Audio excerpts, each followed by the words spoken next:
आप बहुत सारी चीजें हैं only you know in English, आप केवल इंग्लिश में जानते हो, डोंट नो इन हिंदी, हिंदी में नहीं जानते आप। कंप्यूटर को हिंदी में क्या कहते हैं? कितने बच्चों को पता है कि what is called computer in Hindi? Computer is not a Hindi word. Computer, what is called in Hindi computer?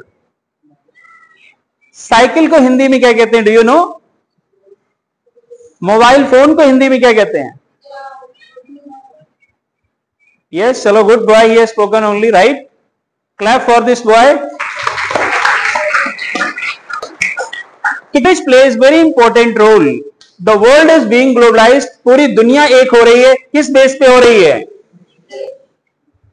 अगर साउथ में कभी आप जाओ, राइट, और वहां पे जिस बस से आपको जाना है और वही बस जा रही है, या तो लोकल लैंग्वेज में लिखी हुई है या फिर वो बंदा इंग्लिश में बोलता है। अगर आपको नहीं आती है तो यू कैन नॉट फाइंड कि यही बस जा रही है, और बाद में बोलेगा यही बस तो जा रही थी।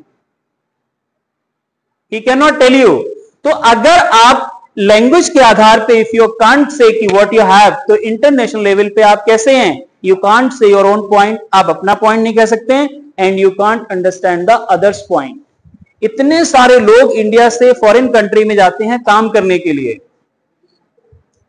Many people they go to the foreign country for better facilities, better amenities, अच्छी सुख सुविधाओं के लिए, और छोटे छोटे केस में उनको पकड़ लिया जाता है और वो जेल में पड़े हुए हैं क्योंकि अपनी बात को कह नहीं पाए कि I have not committed any kind of mistake, कि मैंने ये गलती नहीं की है। बिहाइंड द बार्स, बार्स का मतलब होता है सलाखों के पीछे पड़े हुए हैं वो, and they have no mistake, they have not committed any kind of big mistake, but they can not say, वो कह नहीं पा रहे हैं अपनी बात को, व्हाट दे हैव।